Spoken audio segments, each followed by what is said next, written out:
अब इस particular shape के अंदर हमें देखना क्या है कि ये जो ट्राइंगल एबीसी है और ये जितने भी ट्राइंगल्स हैं इनमें ये किसकी एग्जैक्ट कॉपी बनता है, यानी कि एबीसी के एग्जैक्ट कौन है।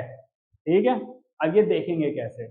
सबसे पहले जब हम कहते हैं कि इस ट्राइंगल के ऊपर दूसरे ट्राइंगल को रखना है, तो ये वाला ट्राइंगल अगर मैं उठाऊं और इसको इसलिए रखूं तो ऑब्वियस सी बात है ये इसको ओवरलैप नहीं करेगा, ना इसकी जो बाउंड्रीज हैं वो इसके साथ कोइंसाइड करेंगे। तो पहले मुझे ये डिसाइड करना पड़ेगा, भाई साइड्स तो मैं देख सकता हूँ क्या क्या साइड्स का मेजरमेंट है। 4 सेंटीमीटर, 5 सेंटीमीटर, 4.5 सेंटीमीटर, यहाँ पे 4 सेंटीमीटर, 5 सेंटीमीटर एंड 4.5 सेंटीमीटर। तो किस केस में ये एक दूसरे के ऊपर ओवरलैप करेगा? जब 4 सेंटीमीटर वाली साइड किसके ऊपर आए? 4 सेंटीमीटर वाले के ऊपर। 4.5 सेंटीमीटर वाली किसके ऊपर आए? 4.5 सेंटीमीटर एंड 5 सेंटीमीटर वाली किसके ऊपर आए? 5 सेंटीमीटर। तभी तो जाके ये एक दूसरे के ओवरलैप करेगा। तो अब इसको मैं कैसे ओवरलैप कराऊंगा? तो मैंने क्या कहा था, ट्राइंगल की नेमिंग। अब ये जो ए बी साइड है उसके ऊपर कौन सी साइड आनी चाहिए? P Q. सही बात है या नहीं? तो यानी कि अगर मैं साइड की बात करूं तो ए बी साइड के साथ कौन सी साइड आनी चाहिए? P Q. बीसी के साथ कौन सी साइड आनी चाहिए? आर क्यू या क्यू आर, कुछ भी बोल सकते हैं। और एसी साइड के साथ कौन सी साइड आनी चाहिए? पी आर या आर पी। सही बात है या नहीं? अब यहां पर केवल साइड्स का ही रोल नहीं रहेगा, एंगल्स का भी रहेगा। भाई अगर मैं एंगल थोड़ा बड़ा कर दूंगा तो ऑब्वियस से आता है ये ओवरलैप नहीं करेगा। भाई मान लो कि ये जो एंगल है, अगर इस एंगल को मैं थोड़ा इंक्रीज कर दूंगा तो ये साइड जब मैं यहाँ रखूंगा तो ये ओवरलैप नहीं करेगी, केवल एक ही साइड ओवरलैप कर पाएगी। तो ये भी देखना जरूरी है कि जो एंगल्स हैं वो जहां पर जिस पॉइंट पे मैं रखूंगा क्या वो एंगल्स भी इक्वल है या नहीं। तो यहाँ पर आप ये कैसे देखोगे, ये जो एंगल ए के ऊपर ये सिंगल निशान बना रखा है और ये जो एंगल पी पे बना रखा है, इसका मतलब ये वाला एंगल किसके इक्वल है? इसके। तो यानी कि ए के ऊपर किसको रखना पड़ेगा? पी को। आगे बात समझ या नहीं? एंगल्स के अंदर ए को किसके ऊपर रखना पड़ेगा? पी के ऊपर। ऐसे एंगल बी के ऊपर कौन सा एंगल रखना पड़ेगा? Angle Q. और एंगल सी के ऊपर कौन सा एंगल रखना पड़ेगा? आर। आगे इतनी बात समझ या नहीं? तो यानी कि मैंने सबसे पहले तो ये देखा कि कौन सी साइड किसके ऊपर आने वाली है, और दूसरा क्या देखा, कौन सा एंगल किसके ऊपर आने वाला है।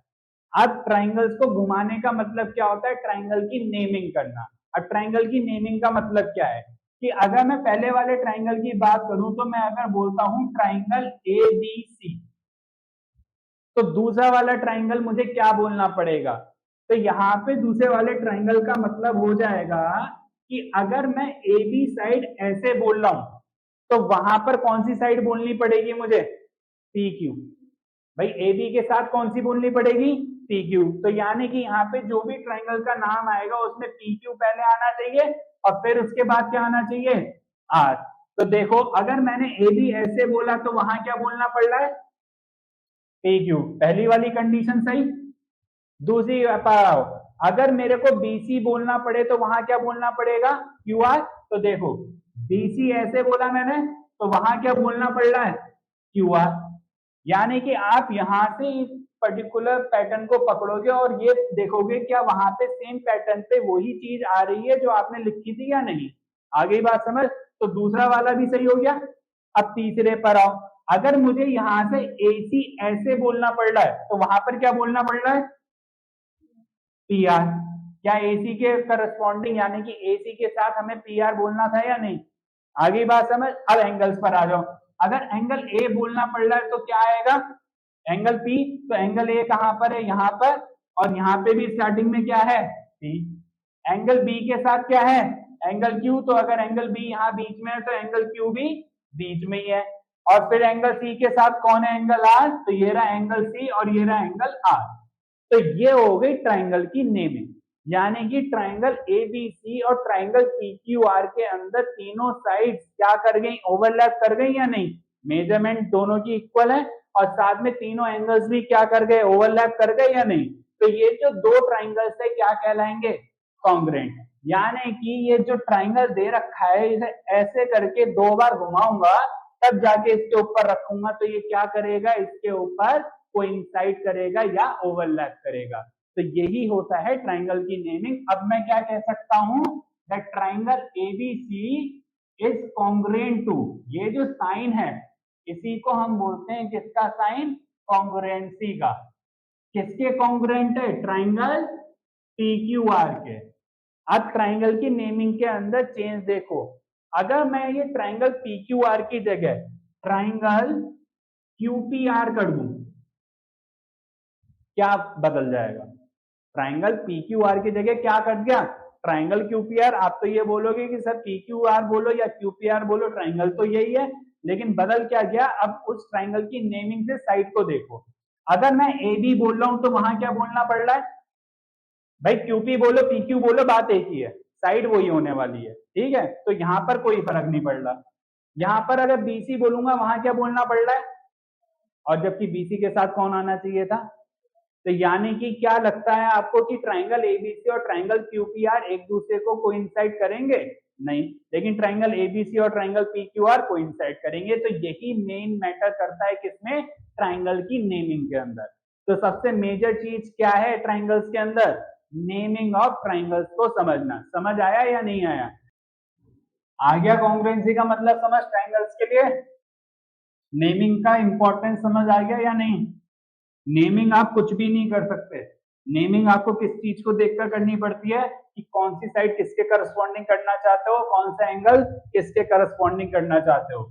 अब बात आती है कि भाई प्रैक्टिकल वे में हम जो कॉन्ग्रुएंसी करेंगे वो कैसे करेंगे, तो उसके लिए हमारे पास कुछ थ्योरम्स होने वाली हैं। यानी कि हम तीनों साइड और तीनों एंगल्स को नहीं देखेंगे, क्या तीनों साइड और तीनों एंगल्स एक ट्राइंगल के दूसरे ट्राइंगल के इक्वल होंगे या नहीं। भाई तीन साइड, अभी तक हम क्या देख रहे थे, क्या तीनों साइड्स इक्वल हैं या नहीं है दूसरे ट्राइंगल के, क्या तीनों एंगल्स इक्वल हैं या नहीं है। जब ये 6 की 6 चीजें इक्वल हो रही थी तभी तो हम ट्राइंगल कॉन्ग्रुएंट कर रहे थे, लेकिन एक्चुअल कॉन्ग्रुएंसी में हम ऐसा नहीं करेंगे, हम थ्योरम्स का इस्तेमाल करेंगे। सबसे पहली थ्योरम जो हम पढ़ने वाले हैं वो है SAS। SAS का मतलब होता है साइड एंगल साइड, और ये जो एंगल होता है ये होता है इंक्लूडेड एंगल। इसका मतलब क्या होता है, इस थ्योरम के लिए बहुत ज्यादा इंपॉर्टेंट है। तो ये थ्योरम ये कहती है कि अगर मेरे पास दो ट्राइंगल्स दे रखे हैं, एक दे दिया ए बी सी, दूसरा दे दिया पी क्यू आर, और मेरे को ये बोला जाए कि इस ट्राइंगल की कोई दो साइड उस ट्राइंगल की किसी दो साइड के इक्वल है। यानी कि मान लो ए बी किसके इक्वल है, पी क्यू के, और ए सी किसके इक्वल है, पी आर के। तो यानी कि दो साइड आपको दी जाएंगी इक्वल, और तीसरा एक एंगल इक्वल दे दिया जाए, लेकिन वो एंगल कौन सा होगा, इंक्लूडेड। अब इंक्लूडेड वर्ड का मतलब क्या होता है कि ये जो दो साइड्स आप इस ट्राइंगल की ले रहे हो इसी साइड से मिलने वाला एंगल होना चाहिए, इसका मतलब होता है इंक्लूडेड। वो जो दो साइड्स यहां ले रहे हो उससे मिलकर बनने वाला एंगल ही होना चाहिए। अगर ये एंगल इसके इक्वल होगा तभी आप SAS लगा पाओगे। अगर आप कहो ये वाला एंगल इसके इक्वल है ये वाला नहीं है और आपके लिए दो साइड्स इक्वल है तो आप SAS नहीं लगा सकते। SAS कब लगेगी, जब एंगल कौन सा होगा, इंक्लूडेड। और एंगल इंक्लूडेड होने का मतलब क्या होता है कि जो दो साइड्स आप ट्राइंगल की ले रहे हो वो दोनों साइड से मिलकर बनने वाला एंगल, इसलिए हम उसको क्या बोलते हैं, इंक्लूडेड एंगल। तब जाकर आप कौन सी थ्योरम लगा पाओगे, SAS, नहीं तो नहीं लगा पाओगे। तो इसका मतलब अगर इस थ्योरम को लगाना है तो कौन सा वाला एंगल चाहिए, ये वाला एंगल इसके इक्वल चाहिए। तो क्या बोले, इफ AB इक्वल PQ और क्या AC equal PR and angle A equal angle P, then जो ट्राइंगल है कौन सा ABC वो किसके कॉन्ग्रुएंट हो जाएगा, ट्राइंगल PQR। देखो भाई AB ऐसे बोला क्या बोलना पड़ेगा PQ, AC ऐसे बोला क्या बोलना पड़ेगा PR, और एंगल A बोला तो एंगल क्या बोलना पड़ेगा P। तो यानी कि जो भी तीनों चीजें आपने ली वो तीनों क्या है, एक दूसरे के करस्पॉन्डिंग तो इस वजह से ये ट्राइंगल क्या हो गए, कॉन्ग्रेंट हो गए। कोई डाउट यहाँ पर? आज जब दो ट्राइंगल कॉन्ग्रेंट हो जाते हैं तो जो उनके बाकी करस्पॉन्डिंग पार्ट्स हैं, भाई इसकी अभी एक साइड बची है बीसी और क्यू आर, दो एंगल बचे, angle B, angle C, angle Q और एंगल आर, तो ये तीनों करस्पॉन्डिंग पार्ट्स भी क्या हो जाएंगे, इक्वल हो जाएंगे। कब हो जाएंगे? जब आपने किसी दो ट्राइंगल को कॉन्ग्रेंट बना दिया। भाई कॉन्ग्रेंट बनाने का मतलब क्या कह दिया आपने, एग्जैक्ट कॉपीज हैं, तो जब तीन चीजें इक्वल करके आपने एग्जैक्ट कॉपी बना दी तो बाकी तीन चीजें क्या होंगी, अनइक्वल होंगी कि इक्वल होंगी, इक्वल। तो कहने का मतलब क्या है कि अगर आपने बोला है कि ये पर्टिकुलर जो पेन है ये दूसरे पेन के ऊपर ओवरलैप कर गया, केवल किस बात पे आपने शायद कैप देखकर बोल दिया, तो इसका मतलब क्या है कि बाकी जो सारी चीजें होंगी इस पेन की वो भी एक दूसरे के ऊपर क्या करेंगे, ओवरलैप करेंगे, यानी कि इक्वल होंगी। तो अगर मैं यहाँ पर केवल तीन चीजों का इस्तेमाल करके किसी दो ट्राइंगल को कॉन्ग्रेंट बोल रहा हूं तो इसका मतलब ये हो गया कि जो इस दो ट्राइंगल की बाकी तीन चीजें बची वो भी क्या हो जाएंगी, एक दूसरे के इक्वल हो जाएंगी। और वो जो इक्वल होती हैं उसके लिए हम एक वर्ड इस्तेमाल करते हैं सीपीसीटी, जिसका फुल फॉर्म होता है corresponding parts of congruent triangles. यानी कि कॉन्ग्रेंट ट्राइंगल्स के करस्पॉन्डिंग पार्ट्स आपस में क्या हो जाते हैं, इक्वल हो जाते हैं। आगे बात समझ या नहीं? तो इसका मतलब अब आप एक बार ट्राइंगल कॉन्ग्रेंट कर दिए तो क्या बोल सकते हो, बीसी इक्वल क्यू आर बोल सकते हो या नहीं? और उसकी वजह क्या होगी, सीपी सीटी, यानी कि corresponding parts of congruent triangles. Angle B angle Q के इक्वल बोल सकते हो या नहीं? किस वजह से, सीपी सीटी की वजह से। एंगल सी एंगल आर के इक्वल बोल सकते हो या नहीं? किसकी वजह से, सीपी सीटी की वजह से। और ये सब इसलिए हो पाया क्योंकि आपका ये जो दो ट्राइंगल्स थे वो कौन सी थ्योरम से कॉन्ग्रेंट हो गए, एसएएस की मदद से। आया समझ? तो क्या आपको एक ट्राइंगल दूसरे ट्राइंगल कॉन्ग्रेंट करने के लिए छह की छह चीजों को इक्वल करना पड़ेगा, यानी कि तीन साइड और तीन एंगल्स नहीं, आप केवल तीन ऐसी चीजें उठाओ इक्वल शो हो गई तो इसका मतलब दोनों ट्राइंगल कॉन्ग्रेंट, और उसके बाद बाकी तीनों चीजें भी सीपीसीटी की मदद से क्या हो जाएंगी, इक्वल हो जाएंगी। कोई डाउट इस चीज के अंदर? वैसे थ्योरम नहीं, एक्सियोम की तरह लिखिए।